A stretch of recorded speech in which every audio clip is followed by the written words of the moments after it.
Join today to take your SAT prep to the next level. Members get access to over 1,000 solution videos answering the questions in College Board's Question Bank and concept-based practice questions with videos to solidify your SAT skills.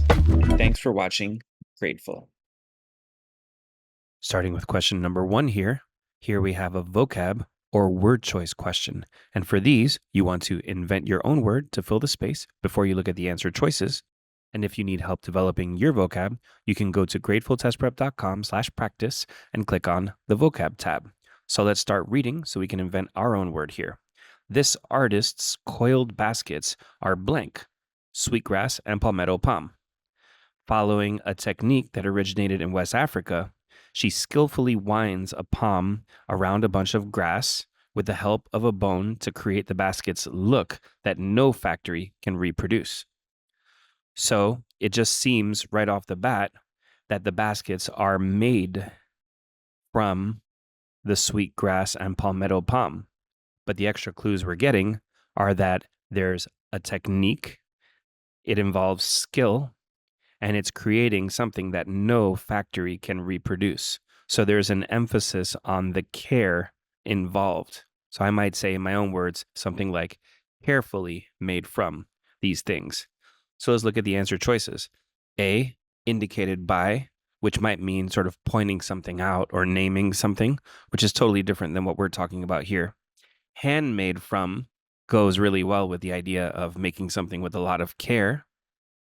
Represented by, having a representative that can go in your stead in some reason, that has nothing to do with what we're looking for here. The baskets are not represented by the grass and palm. They're made from the grass and palm.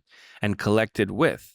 Well, in some situation, you may collect baskets with grass and palm, but that's not what they're talking about here, especially based on the green sentence where the emphasis is on all the skill that goes into making the baskets out of the sweet grass and palm.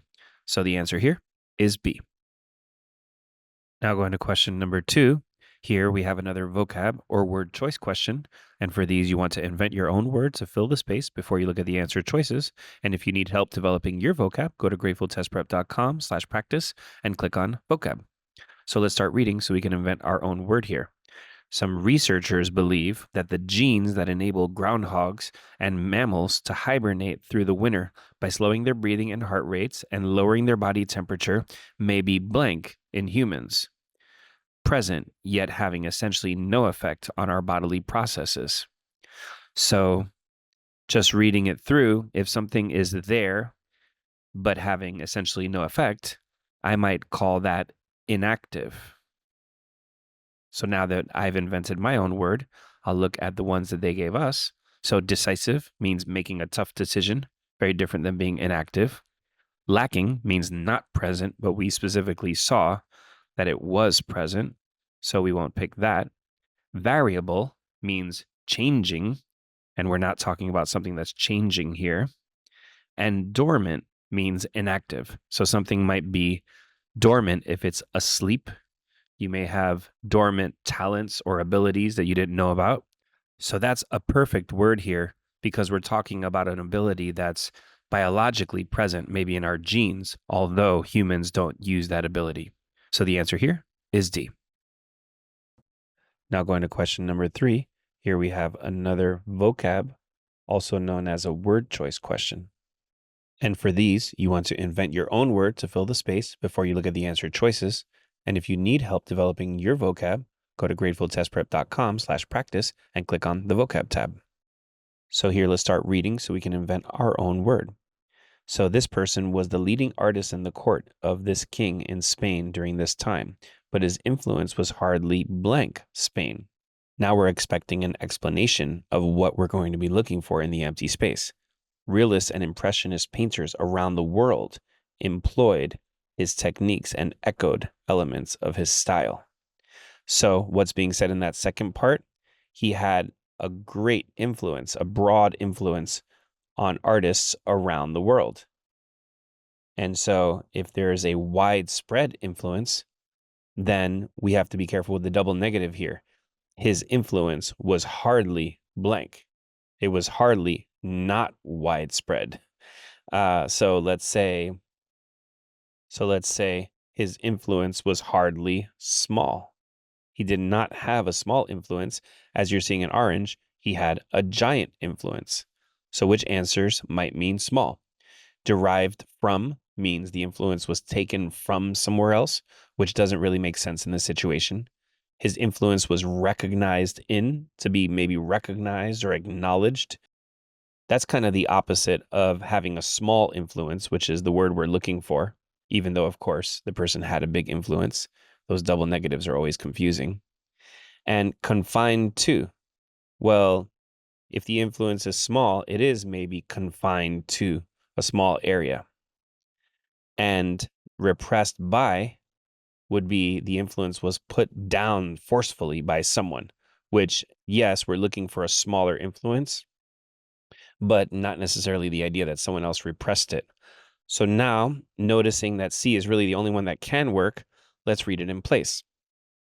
So reading it in place, Velázquez was the leading artist in the court of King Philip in Spain during that time, but his influence was hardly confined to Spain. In fact, these other painters around the world employed his techniques and echoed his style. So that's absolutely perfect here, and the answer is C. Going to question number 4 now. Here we have another vocab or word choice question, and for these you want to invent your own word to fill the space before you look at the answer choices.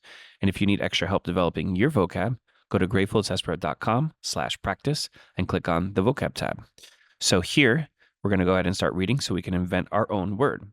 Although science fiction was dominated mostly by white male authors when this person began writing, she didn't view the genre as blank.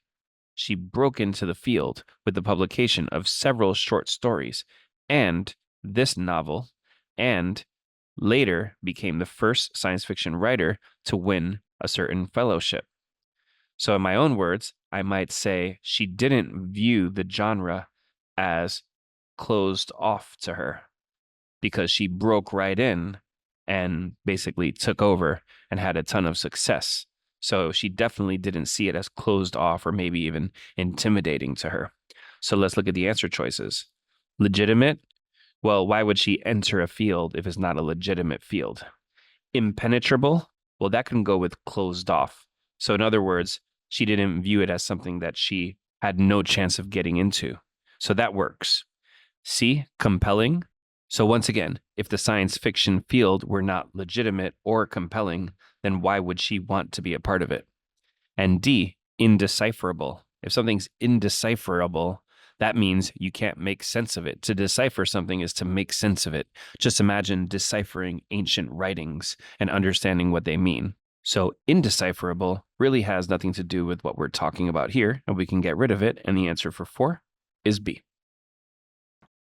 Now going to question number 5. Here we have another vocab or word choice question, and for these, you should invent your own word to fill the space before you look at the answer choices. And if you need help with vocab, you can go to gratefultestprep.com/practice and click on vocab. So let's start reading so we can invent our own word here. So this text is adapted from a short story. Drown, a young man, is carving a wooden figure to decorate the front of a ship. Day by day, the work assumed greater precision and settled its irregular and misty outline into distincter grace and beauty. The general design was now obvious to the common eye. So the passage is talking about how on a daily basis, the work that the young man was creating started having greater precision to it. It started maybe containing greater precision, and it settled its outline into a distinct grace and beauty. The general design was now obvious to the common eye. In other words, there was coming a point where now you could actually see what the sculpture was going to be. It was starting to make sense. So I might say contained, or even maybe embodied. Because basically we're talking about how as time went on, this thing sort of became more precise. It had more precision to it. So let's start looking at the answers. Acquired could maybe fit there.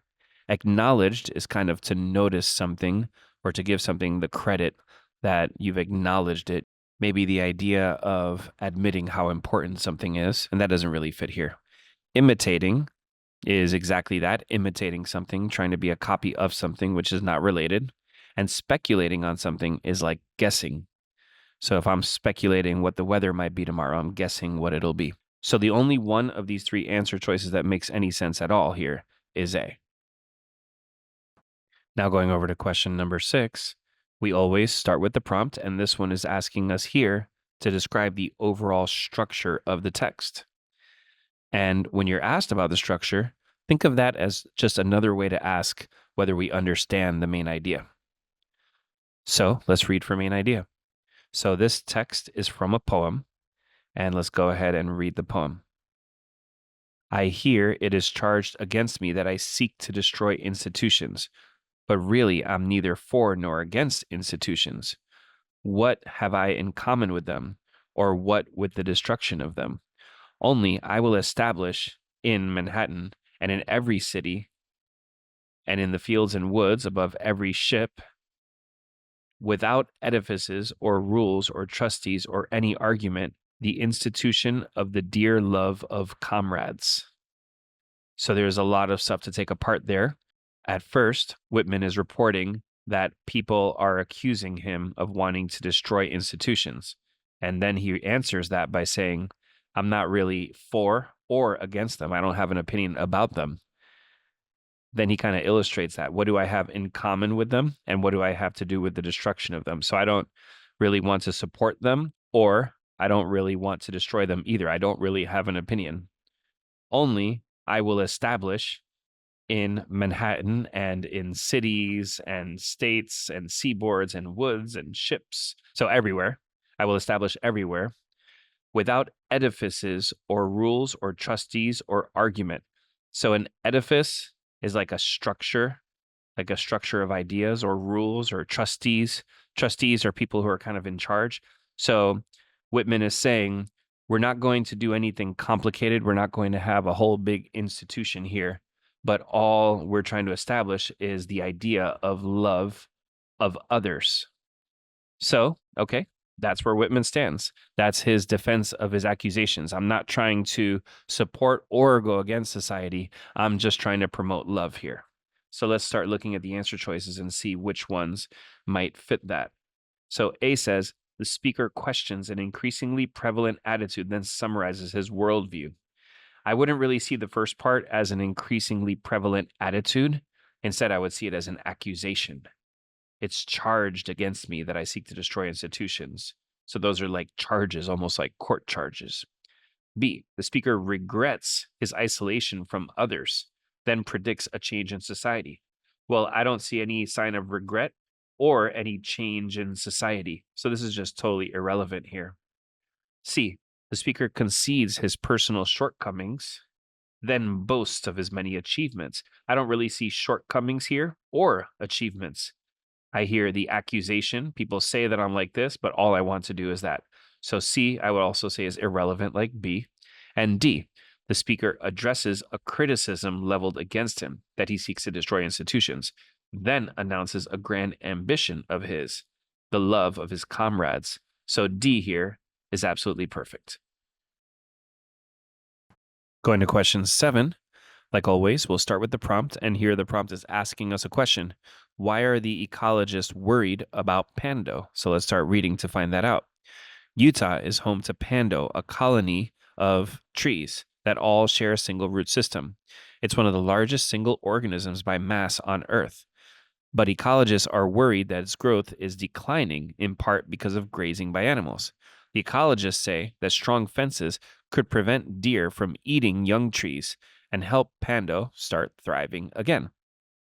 So this is really interesting. One of the largest single organisms by mass on Earth. A bunch of interconnected trees, almost like the movie Avatar, if you've seen it. But there's the worry that the growth is declining because of grazing by animals. And then there's the proposal of a solution, which would be fences that would prevent the deer from eating the young trees and therefore help Pando start thriving again.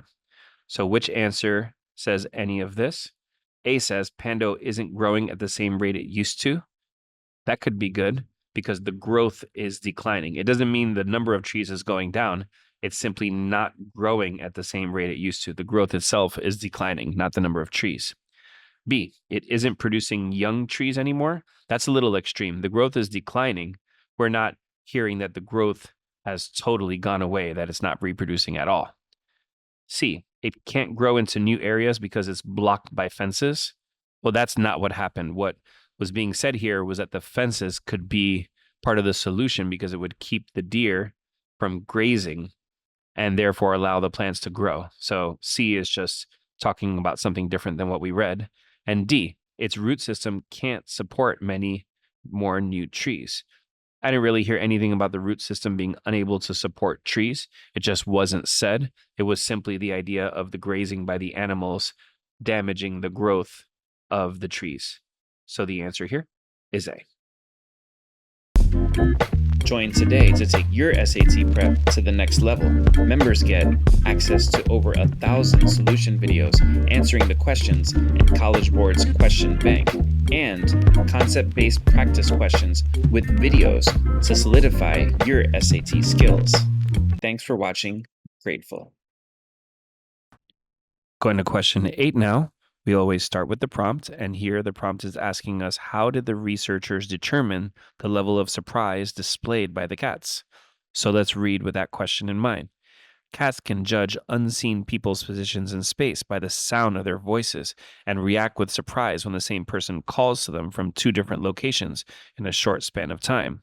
These researchers reached this conclusion by measuring cats' levels of surprise based on their ear and head movements while the cats heard recordings of their owners' voices from 2 speakers spaced far apart. Well, that's the answer to our question right there, because we're asked, how did the researchers determine the level of surprise? And right here it says, they reached this conclusion. They measured the level of surprise based on the ear and head movements while the cats heard recordings of the owner's voices from the 2 speakers spaced apart. So they were looking at ear and head movements. So let's look at the answer choices now. A says they watched how each cat moved its ears and head. That's exactly what we read. B, they examined how each cat reacted to the voice, not what was said. C, they studied how each cat physically interacted with its owner. Once again, not what was said. And D, they tracked how each cat moved around the room. Once again, not what was said, because the quote is just so perfectly there here. It says they did it based on the ear and head movements while the cats listened to the recordings. So that's clearly here, answer choice A. Now going to question number 9, we always start with the prompt, and here it's asking us for the main idea of the text. So let's start reading. This culinary anthropologist may be known for her decades of work in television and radio, but her book is likely her most influential project. The book, whose title refers to her roots in the low country of South Carolina, was unusual for its time.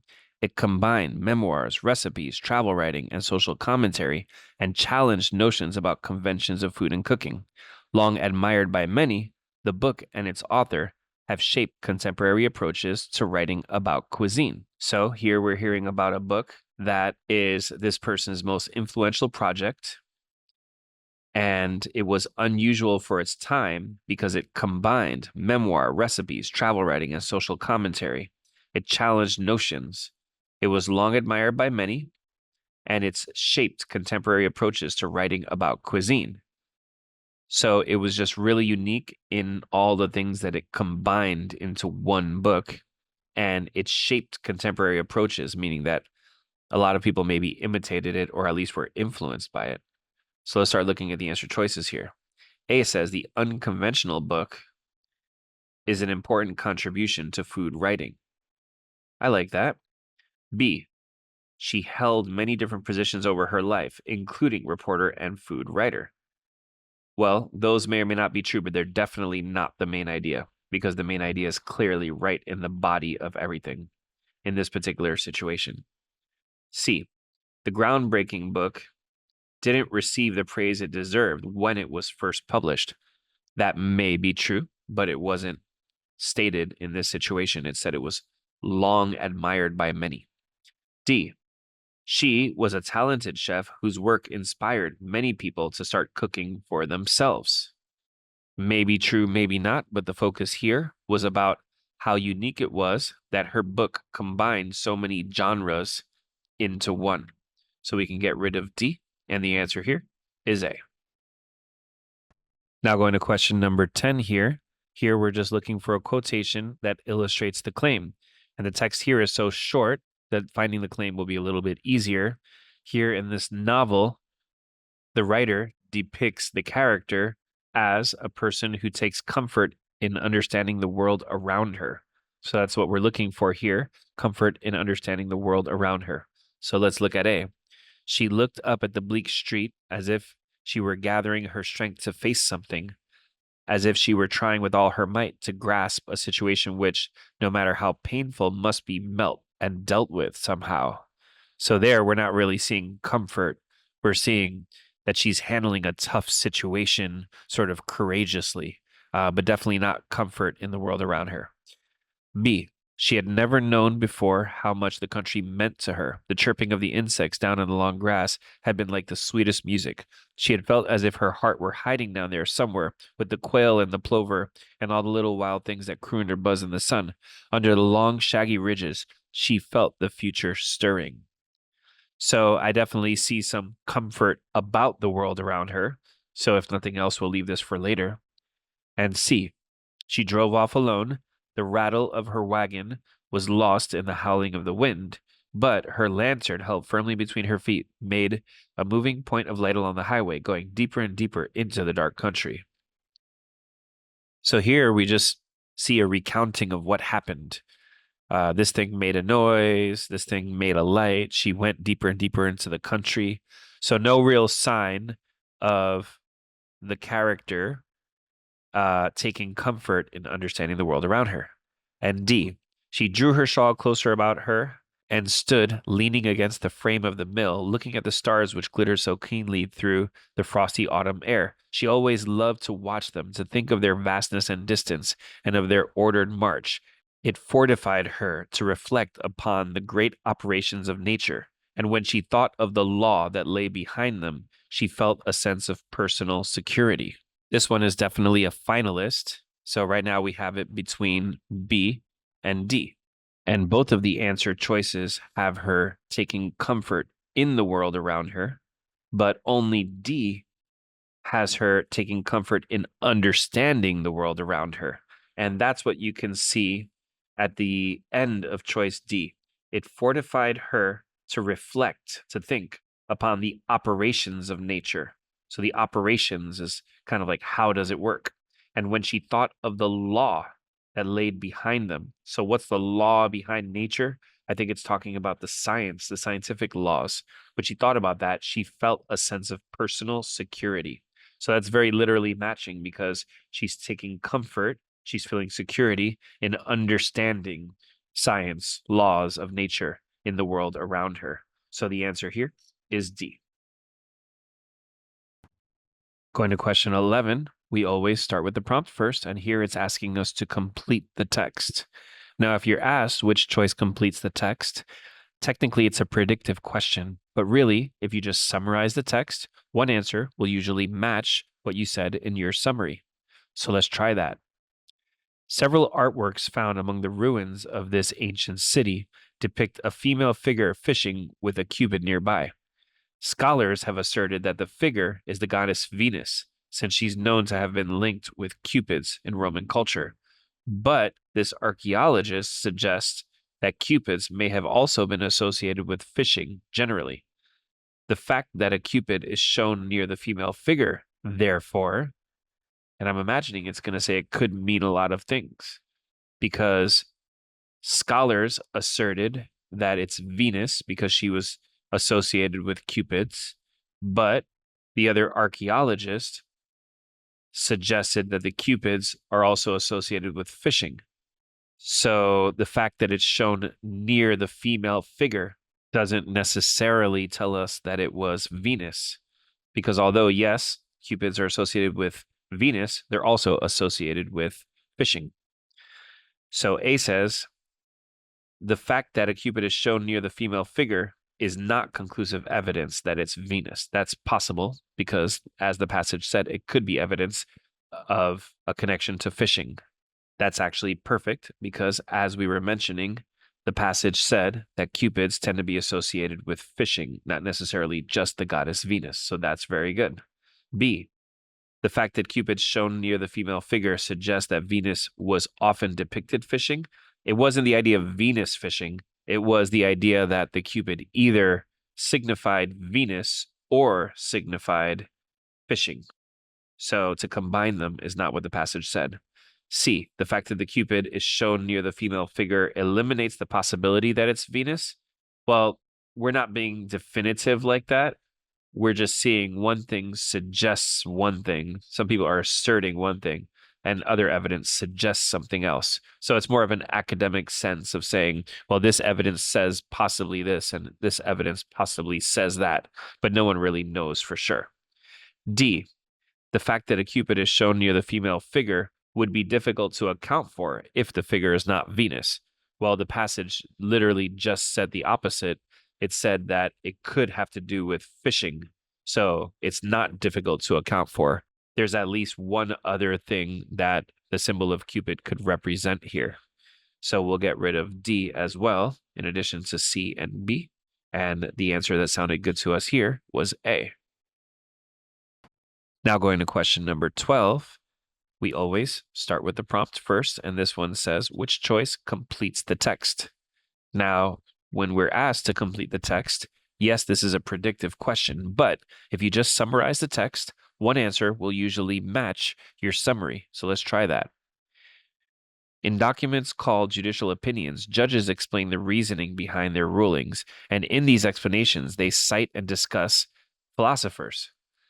This legal scholar and philosopher argues that while judges are naturally inclined to mention philosophers whose views align with their own, the strongest judicial opinions consider and rebut potential objections. Discussing philosophers whose views conflict with judges' views could therefore do what? So what's the passage saying? It's saying that the strongest opinions consider and rebut potential objections. And this is therefore going to allow the judges to do what? It's allowing them to consider and rebut. In other words, to explain their argument. And it makes a lot of sense. If I want to maybe argue against a friend's political view, maybe that is a smart thing to do, to recount a conversation with another person. Yes, I heard a person who said the same thing you said, and this is what I told that person. So maybe think of it as like a clever way to get your point across without being too harsh or offensive to the person you're talking to. So it's a really interesting idea there. Let's start looking at the answers. A says, discussing philosophers whose views conflict with judges' views could therefore allow the judges to craft opinions without needing to consult philosophical works. Well, if they're discussing philosophers, they're definitely going to maybe read the work itself because they need to have a strong, well thought out opinion. So A doesn't make sense. B, discussing philosophers whose works conflict with the judge's views could therefore help judges improve the arguments they put forward in their opinions. That's very similar to what I said, which was to explain their argument. So that's pretty good right there. C, discussing philosophers whose views conflict with judges' views could therefore make judicial opinions more comprehensible to readers without legal or philosophical training. We really didn't hear anything about people who lacked legal or philosophical training. So we can get rid of answer choice C. And D, discussing philosophers whose views conflict with judges' views could therefore bring judicial opinions in line with views that are broadly held among philosophers. Broadly held among philosophers really implies the idea that the philosophers themselves agree with one another, which is not really what we're hearing. We're hearing that different philosophers have opposing views because we're hearing about philosophers whose views align with their own. So that kind of implies that there are other philosophers whose views don't align. So we're not really talking about broadly held views that everyone holds. So we can easily get rid of that one. And the answer to 12 is B. Now going to question number 13, we always read the prompt first, and this one is asking us for something that logically completes the text. And for this question, It tends to be a predictive question type where we're predicting what's going to come next. But if you simply summarize the text, one answer will usually match that summary. So let's put that to the test here. Many of Shakespeare's tragedies address broad themes that still appeal to today's audiences. For instance, Romeo and Juliet, which is set in the Italy of Shakespeare's time, tackles the themes of parents versus children and love versus hate, and the play continues to be read and produced widely around the world. But understanding Shakespeare's so-called history plays can require a knowledge of several centuries of English history. Consequently, so what we're hearing here is that there are some of Shakespeare's plays, the tragedies, that they address broad themes that appeal to today's audiences. Themes like parents versus children and love versus hate. And therefore, these continue to be read and produced around the world. But on the other hand, there are the history plays that are very specialized. They require a knowledge of several centuries of English history. Therefore, maybe it's just talking about the idea that less people are really interested in the history plays. So let's start looking at the answers. A says, many theater goers and readers today are likely to find Shakespeare's history plays less engaging than the tragedies. That makes sense. B, some of Shakespeare's tragedies are more relevant to today's audiences than 20th century plays. Well, this all sounds good. The tragedies are more relevant to today's audiences than the history plays, not 20th century plays. So there was a little switch out of the right phrase for the wrong phrase at the end of answer choice B. C, Romeo and Juliet is the most thematically accessible of all Shakespeare's tragedies. That wasn't really the point here. The point was more that all of the tragedies are more accessible and the history plays are less accessible, are less understandable by people. So C is just not really talking about what the passage is talking about. And D, experts in English history tend to prefer Shakespeare's history plays to his other works. This doesn't really make any sense because the text said that for the history plays, you need a knowledge of centuries of English history.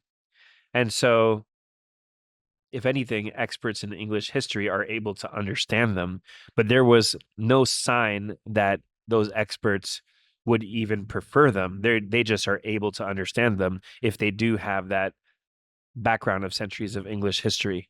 But if we answered in our own words, which is the idea that the tragedies relate to more people in the present day and the history plays relate to less people today, then D is just not really related to that idea. So the answer here is A. Now going to question 14, we always start with the prompt first, and here the prompt is telling us that this is a grammar question. So let's start reading. In her analysis of this work, this scholar observes that the novel depicts the upper classes of New York society as consumed by the appetite of a soulless materialism, an apt assessment given that the work is set during the Gilded Age, a period marked by rapid industrialization, economic greed, and widening wealth disparities. So, to understand this better, we need to quickly talk about what is a clause and what's a modifier. So a clause is something with a subject and a verb. For instance, John jumped. A dependent clause, by the way, would have both of those things, but also a weak conjunction at the front. Instead of just John jumped, since John jumped. And because of the word since, you can't put a period after that part, after since John jumped. A modifier, on the other hand, is missing the subject, the verb, or both. So, for instance, the yellow part, while jumping. ING words are not verbs, and there's no mention of John or he there. While jumping, John twisted his ankle. The independent clause is John twisted his ankle. The modifier is while jumping. You could also have the modifier right in the middle. John, while jumping, twisted his ankle. Or you could have it at the end. John jumped, twisting his ankle in the process. So a modifier, something that's missing the subject, the verb, or both, is a part of a sentence that is separate from the independent clause. It's a little something that gets tacked on like a post-it note to whatever you're writing. And that's exactly what's happening here. Here, the scholar, Wade, observes that the novel depicts the upper classes in a certain way. Then the next part says, an apt assessment, given that it's set during the Gilded Age. So technically, the part I just underlined does have a subject and a verb. It has the work, the house of mirth, is, which is a verb. But for subject-verb combinations that make a sentence a clause, they need to be in that beginning part of the sentence. For instance, if this part here said, this was an apt assessment, given that the work is set during the Gilded Age, that would be a clause. But if it just starts with an apt assessment, as opposed to this was an apt assessment, it's a modifier. So right here, you have one modifier. And in the next part, a period marked by rapid industrialization, greed, and widening wealth disparities. Once again, it's missing the subject-verb combination that would make it a clause.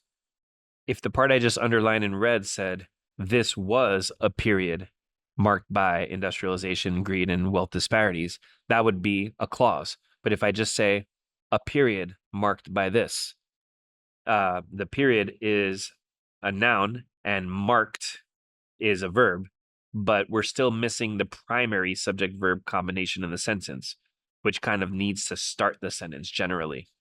So what we have here is, let's go ahead and just delete a couple things. We have the independent clause in blue. Then we have a modifier in purple.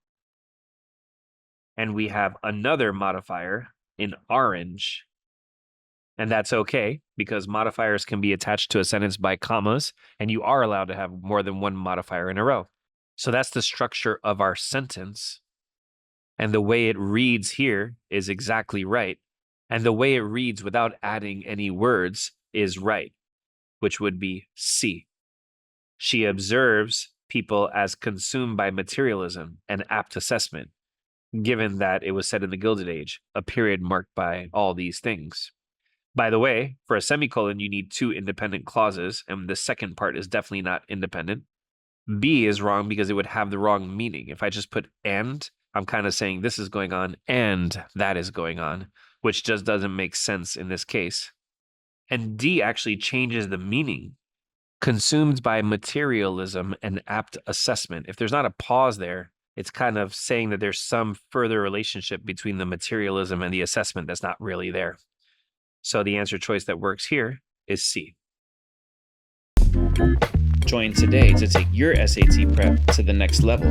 Members get access to over 1,000 solution videos answering the questions in College Board's Question Bank and concept-based practice questions with videos to solidify your SAT skills. Thanks for watching. Grateful. Now going to question number 15. We always start with the prompt first, and in this situation, the prompt is telling us that this is a grammar question. So let's read with an eye toward grammar. Based on evidence, archaeologists have agreed that reindeer domestication began in this time.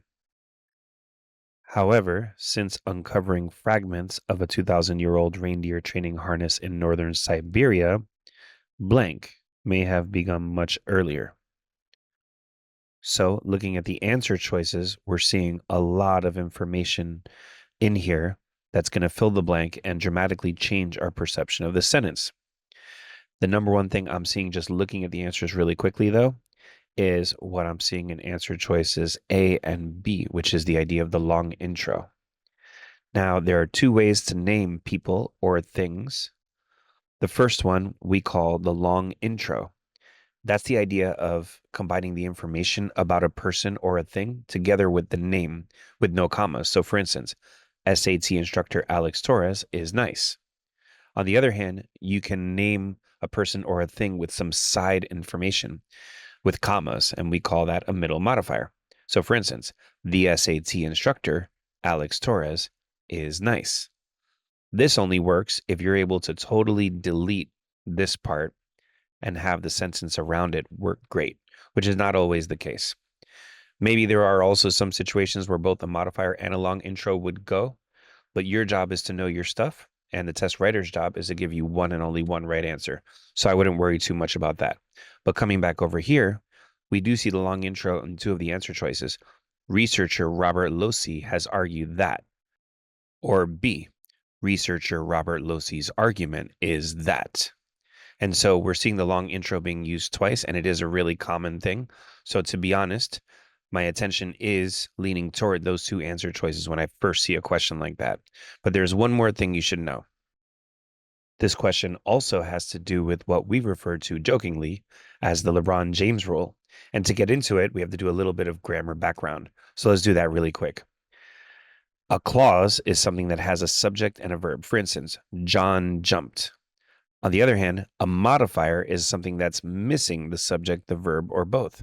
So instead of saying John jumped, which is the subject verb combination, by the way, the subject is the one that's doing the verb. Instead of saying all that, we can say while jumping. ING words are by definition not verbs, and there's no John or he in there. So this part here, while jumping, we call that a modifier. Now, the LeBron James rule basically says that if a sentence starts with a modifier that's missing the subject, then the subject must lead the second part of the sentence. For instance, after leading Miami to 2 championships, LeBron moved back to Cleveland. That's important there because when we start the first part and we say after leading Miami to 2 championships, there's no subject or verb in that first part of the sentence because, like I said, ING words are not verbs and there's no mention of LeBron or he.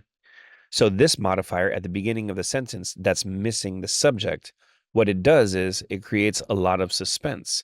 And someone reading the sentence has no idea who we're talking about, who led Miami to 2 championships. And it creates a lot of maybe curiosity and suspense about who we're talking about. So the next part of the sentence needs to lead with that name. It's LeBron who moved back to Cleveland. So if a sentence starts with a modifier that's missing the subject needs to lead the second part of the sentence. So coming back to our RN sentence here, since uncovering fragments of a 2,000-year-old reindeer training harness in Siberia. Well, who did it? Who uncovered the fragments of the reindeer training harness? And the answer to that is it was researcher Robert Losey who did it. So answer choice A is giving us a correct version of the LeBron James rule. None of the other answers are. For the people who are going to comment and say, well, why are B, C, and D wrong? None of them satisfy the LeBron James rule. B is your common decoy answer because, yes, it says researcher Robert Losey, but it's not talking about researcher Robert Losey the way it's being said in B. It's talking about researcher Robert Losey's argument. And that's the reason why B is wrong. So the answer here is A. Now going to question 16. We always start with the prompt, and here the prompt tells us that this is a grammar question. So let's read for grammar. A conceptual artist and designer embraced by both the art world and the fashion world, Mary Ping was chosen to curate the exhibition Front Row, Chinese American Designers for the Museum of Chinese in America. One thing we definitely want to notice here is that there's a long intro being used for the name of the exhibition. Now, the long intro, once again, is one of the ways that we can name a person or a thing. For instance, SAT instructor Alex Torres is nice. The long intro is the idea of combining all the info about the person or the thing with the name with no commas. And so this is essentially like saying Alex is nice. Obviously, that's as opposed to doing it as a middle modifier. The SAT instructor, Alex Torres, is nice. The modifier can only be used if you're able to delete the modifier and the rest of the sentence works well. So here we have a long intro being used to describe the exhibition, and we need to be okay with that so the sentence will make more sense when we're reading it. So she was chosen to curate the exhibition Front Row Chinese American Designers for the Museum of Chinese in America. So the purpose of understanding it as a long intro is that this entire thing, the exhibition Front Row Chinese American Designers, is read as one quick thing, and we try our best in our minds to not pause when we're reading it. So she was chosen to curate the exhibition Front Row Chinese American Designers for the Museum of Chinese in America. That's really the way to read it, because the idea of the long intro is that we're not actually pausing. So now that we are comfortable with that, let's try to figure out what would work well in the actual space that we're dealing with here. And to do that, let's talk about some true grammar fundamentals of what is a clause and what is a modifier. So a clause is something that has a subject and a verb. John jumped. Jumped is the verb. John is the person who did the verb. By the way, you can have a dependent clause since John jumped. If you add a weak conjunction like since to the front, now we can't really put a period anymore because it would sound so funny to say since John jumped and then not to continue after that. You have to have some other thing that will later say what happens since John jumped, he now has a headache or something like that. Now that's a clause. A modifier, on the other hand, is missing the subject, the verb, or both. So for instance, while jumping, ing words are not verbs, and there's no mention of John or he there. And you can have one in the middle of the sentence or one at the end of the sentence, but all of these are missing both the subject and the verb. But to be a modifier, all you need to be missing is one of those two things, the subject, the verb, or even both. So coming back to the sentence now, we're starting with a modifier, a conceptual artist and designer embraced by both the art world and the fashion world. So we're missing the subject-verb combination. For instance, she was a conceptual artist. That would make this a clause. But missing that part at the beginning, now it's a modifier. So we know we're starting with a modifier.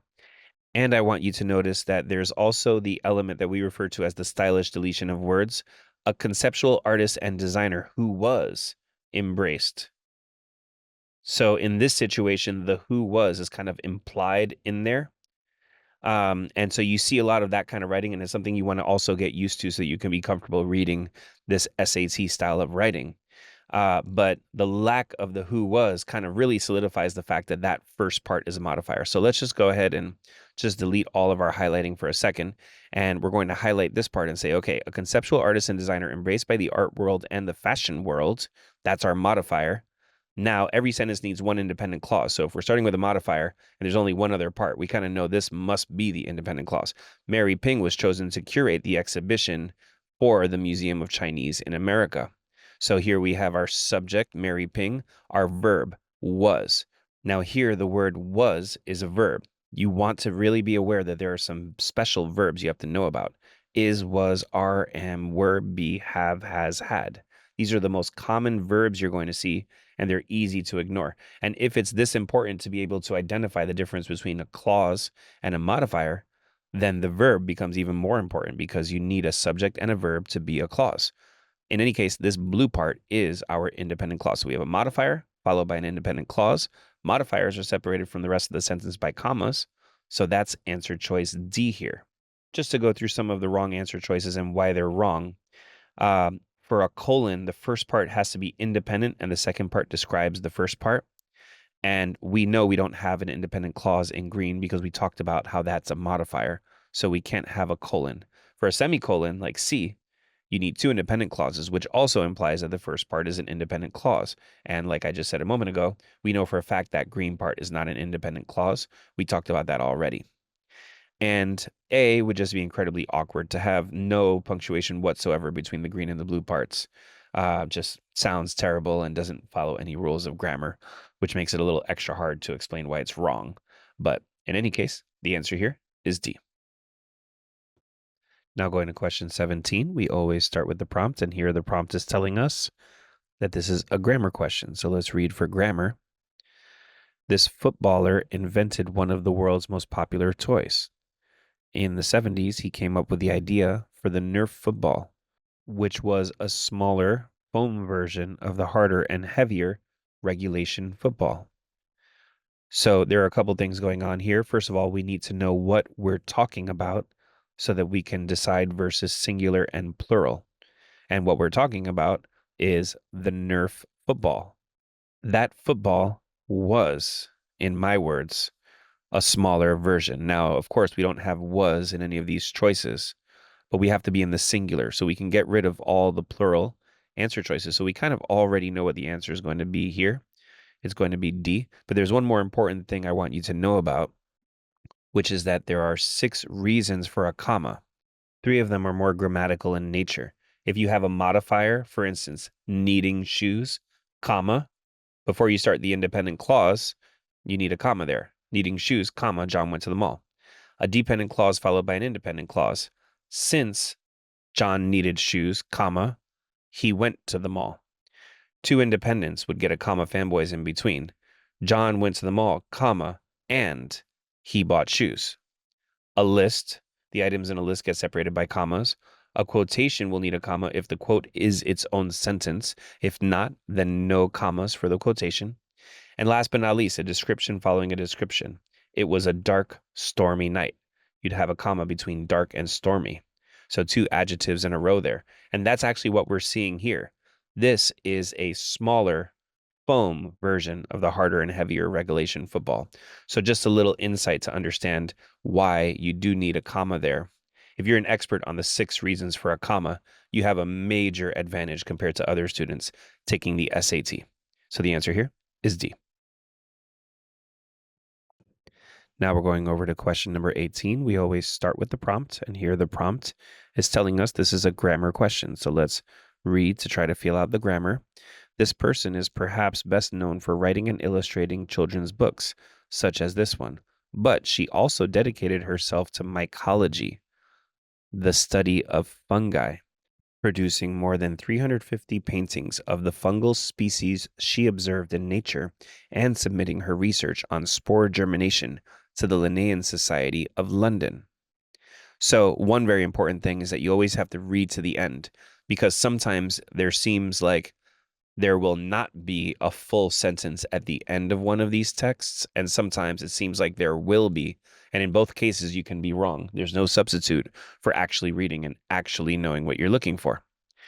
But what's going on here is that you have modifiers. Let's just quickly review the clause and the modifier. A clause has a subject and a verb. For instance, John jumped. Or with the weak conjunction at the front, it would be dependent, since John jumped. And a modifier is when you're missing the subject, the verb, or both. So while jumping, John twisted his ankle. Jumping is not a verb because ing words are by definition not verbs.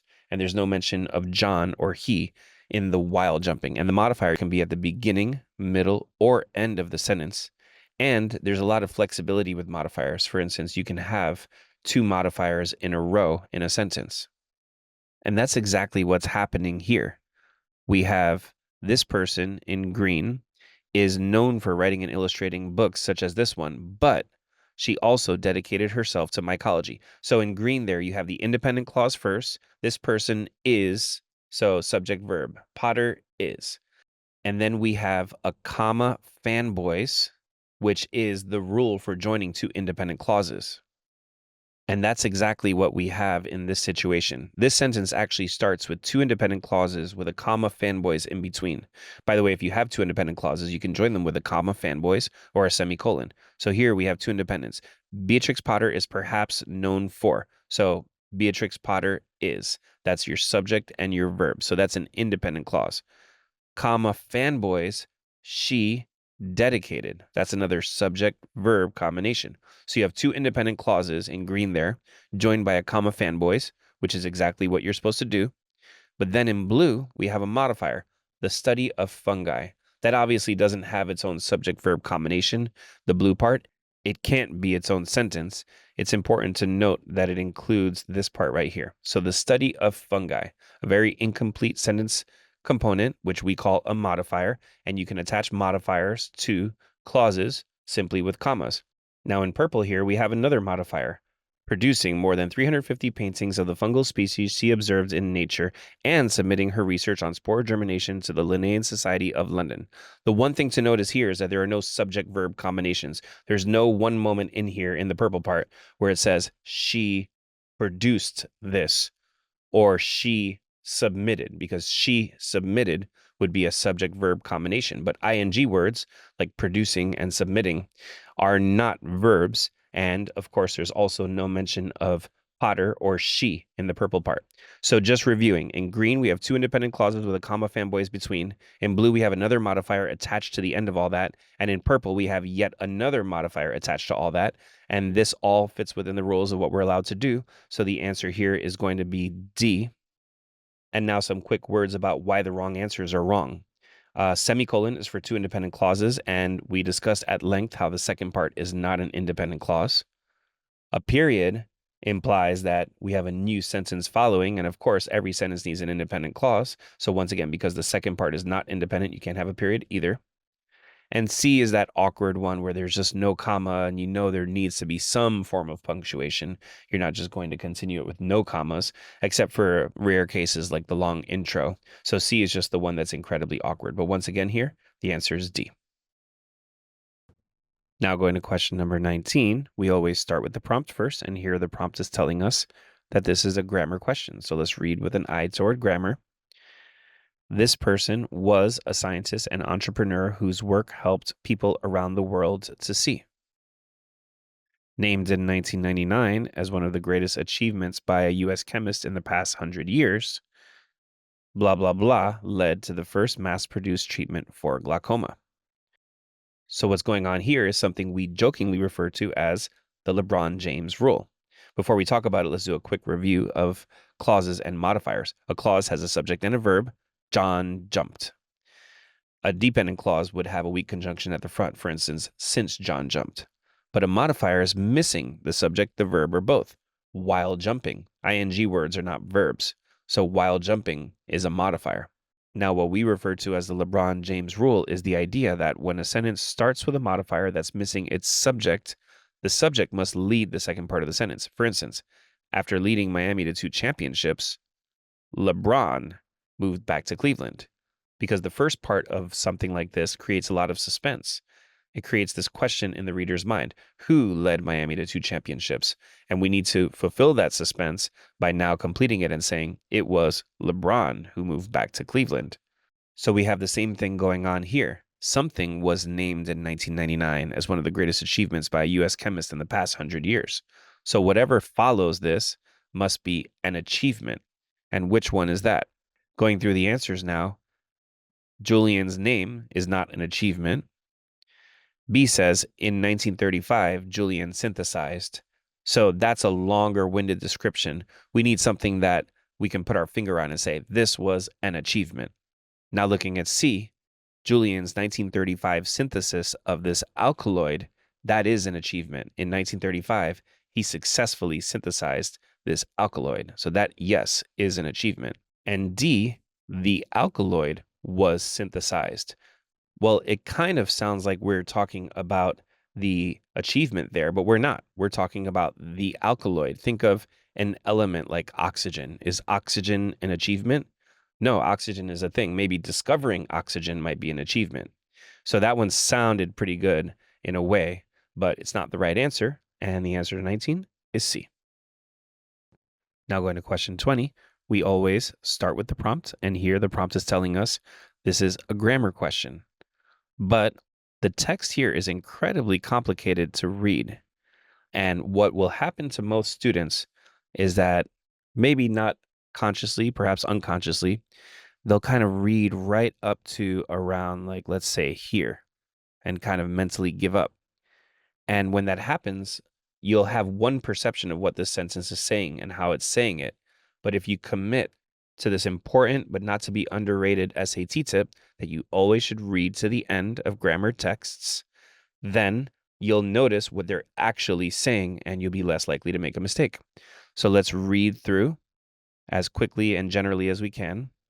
The first computerized spreadsheet improved record keeping, not only by providing users with a means of adjusting data, but also by automatically updating all calculations that were dependent on these data.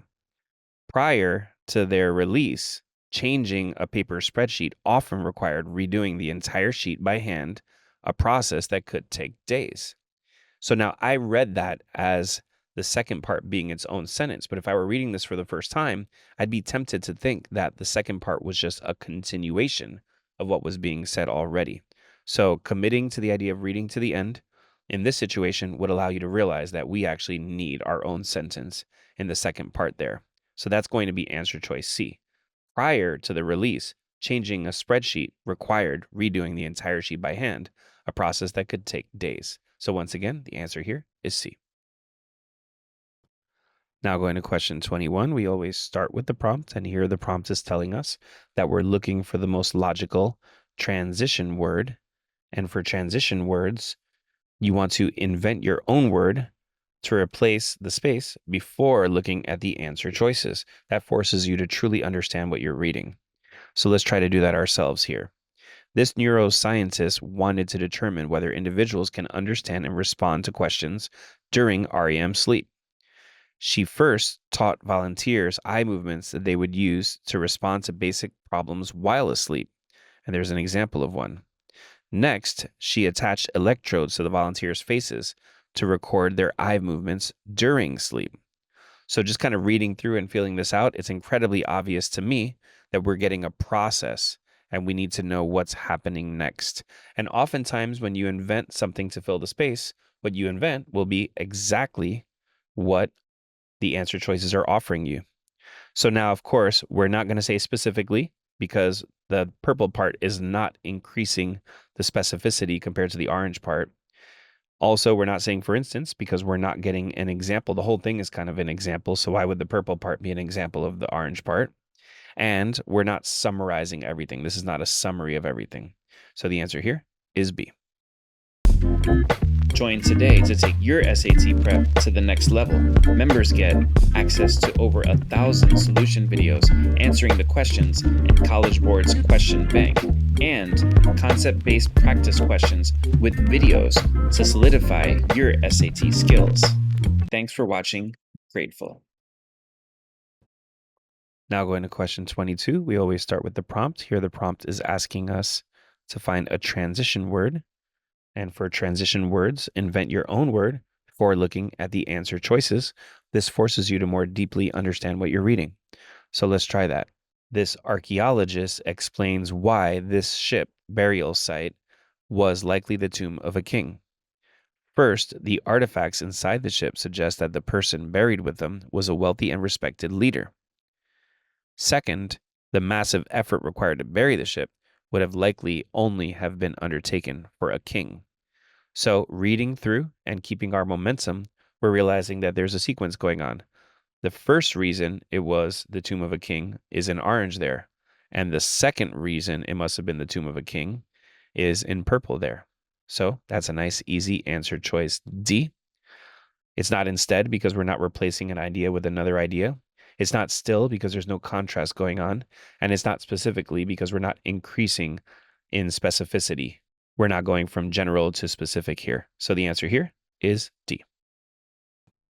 Now going to question 23, we always start with the prompt. And the prompt here is asking us for a transition word. And so for transition words, you want to invent your own word before looking at the answer choices. This forces you to more deeply understand what you're reading. So let's try that here. Every chemical compound has a fingerprint, a pattern of reflected light unique to that compound. Upon analyzing the light reflected by the bright regions on the surface of this planet, this scientist was able to determine that the regions contain large amounts of the compound sodium carbonate. So now in my own words, I might say, for example, because it really does seem to me that the blue part is an example of the green idea that had been given. So let's look at our answer choices. Regardless means even though, sort of a contrasting word, which doesn't really fit me in my own words saying, for example. Meanwhile means that while one thing was happening, meanwhile, something else was happening, which doesn't really fit the situation either. Thus is a therefore. I might leave that one for later because we have an idea. This idea exists. Therefore, this person was able to do that. It fits, even though it's not what I had in mind. And D, in comparison. Well, the blue part is not at all a comparison of the green part. So this is a good example of how when we do things in our own words, we may not get exactly what the question had in mind, but we still will get the right answer because this is a thus. This idea exists. Thus, which is like a therefore. Therefore, this scientist was able to accomplish something using that idea. So the answer here is C. Now going to question number 24. When you see these bullet points, you know it's a rhetorical synthesis question. And for these, you want to first find out what you should be looking for. If multiple answers fit that description, then use the bullet points to differentiate between those answers. So what are we looking for here? The student wants to emphasize the significance of the discovery. In other words, we need some statement that says, wow, this was an important discovery. So which answer might do that? A says, the 1955 discovery proved critical to deciphering the human genetic code, leading to a better understanding of how genetic variations affect human health. That's definitely emphasizing the significance. Now let's look at B. He first discovered this enzyme that he hypothesized contained the genetic blueprints for mRNA in 1955. We don't want to pick this one because you would have to know a little bit about science and you would have to know that the blueprints for mRNA are valuable. So this one is telling us what happened, but it's not emphasizing the significance. C. In 1955, he discovered this enzyme, which is involved in both the creation and degradation of mRNA. So once again, making a discovery is an important thing, and it's involved in some important stuff, but I'm looking for a comment that says something a little more to the effect of, wow, this was important, which A does, but C does not. Going back to A, this one proved critical. That's a wow statement right there. Now going to D, though his discovery was critical, he incorrectly hypothesized something. So right there, it's not emphasizing the significance. It's kind of saying, yeah, although there was some significance, he was actually incorrect about some stuff. So it's got the wrong emphasis on what he was kind of bad at. So this is one of these rhetorical synthesis questions where we don't need to look at the bullet points because only one answer was doing what we needed it to do. So the answer here is A. Now going to question 25.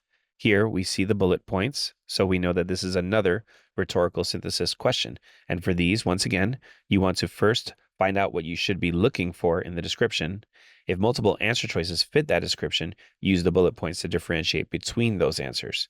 So let's find out what we're looking for here. The student wants to contrast the emissivity of reflective metal fibers with that of silicon carbide fibers.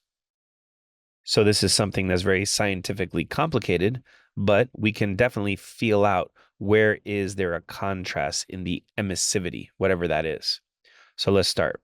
A says, the ability of reflective metal fibers and silicon carbide fibers to emit heat was determined by an analysis of each material's emissivity.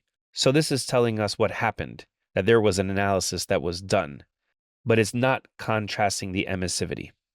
Now looking at B. The amount of heat a material absorbs is equal to the amount it emits, as evidenced in the analysis.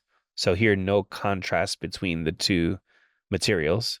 C, though the reflective metal fibers and silicon carbide fibers had different rates of emissivity, this person planned to use both in a garment.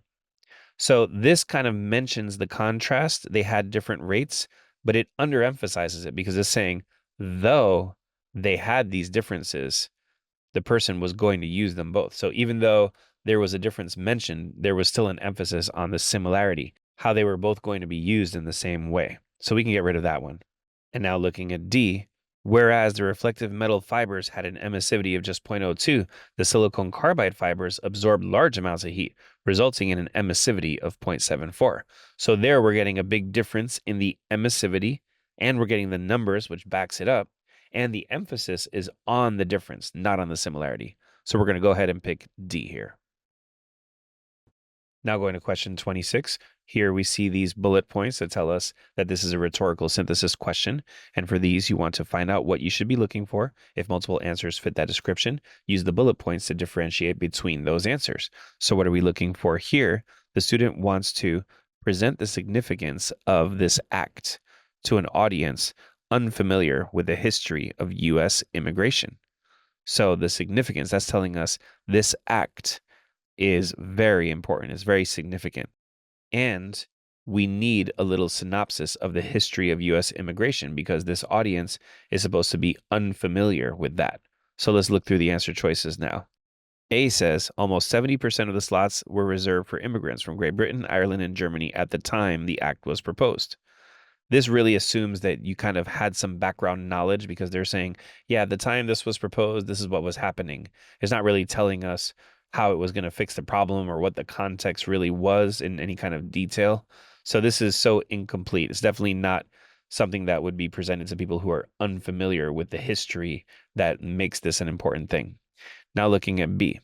Prior to this act, new immigration quotas were based on how many people from each country lived in the U.S. in 1890. So that's giving us the context. This is what was the case before. but it's not giving us the significance. The significance would be this act fixed this problem. And so now, just because that's implied in there doesn't mean we want to pick it. It really needs to be specifically mentioned in there. Now going to C. The quota system in place in the early 1960s was abolished by this act. This is perfect. It's giving us the context. There was a quota system in place. By the way, that's kind of a dirty word when it comes to race or nationality, quotas. And it's also telling us the significance of the act itself. This abolished the quotas. So that's giving us both the context and the significance, which are the two things that we were looking for. So we're going to go ahead and flag that one. And D, this act abolished the national origins quota system, which favored immigrants from Northern Europe. Wow, that's pretty good too. It's got the context because there was a national origins quota system, and that favored immigrants from Northern Europe. And we're seeing the significance of the act. It abolished that. So now between C and D, which one is better? Now that I see what a great answer choice D is, it's kind of easy to get rid of C because C generally talks about a quota system. But what is a quota system? We still don't really fully know. And in answer choice D, it gives us a good explanation of what that is. It's the national origins quota system, and it happened to favor immigrants from Northern Europe. So that's satisfying the idea of explaining this to people who are unfamiliar with the history of U.S. immigration. It's explaining what those people would need to know. So the answer here is definitely D. Now going to question number 27. When we have these bullet points, we know that it's a rhetorical synthesis question. And for these, we should find out what we're looking for. And if multiple answer choices do that, then use the bullet points to differentiate between those answer choices. So let's start doing that. Here, the student wants to explain an advantage of the women and the vote format. So we need to know why that format is better. And let's start looking through the choices. A says, women and the vote featured a drawing of a house with several rooms, each containing suffrage artifacts. So it's telling us what it was here in answer choice A, but it's not telling us the advantage that it had. B, to access video clips, songs, artwork, and text, audiences had to first click on an artifact. So once again, we're getting details about how this exhibition worked, but we're not hearing how that was an advantage. C, the women in the vote format appealed to audiences because it allowed them to control the experience. That's the advantage. This thing appealed to audiences, perhaps in some way that other exhibitions couldn't. Because it allowed them to control the experience. So this is definitely an advantage of that format. And D, using an interactive format, theater students at this place created Women and the Vote, a play about women's suffrage activists. So we're getting information about what it was. It wasn't an exhibition, it was a play. Still, we're not hearing an advantage that it had. The advantage, once again, is that it appealed to audiences. So that could be a comparison to other plays, and we're hearing why this one had an advantage, why it was better. So the answer here is C. Join today to take your SAT prep to the next level. Members get access to over 1,000 solution videos answering the questions in College Board's Question Bank and concept-based practice questions with videos to solidify your SAT skills. Thanks for watching. Grateful.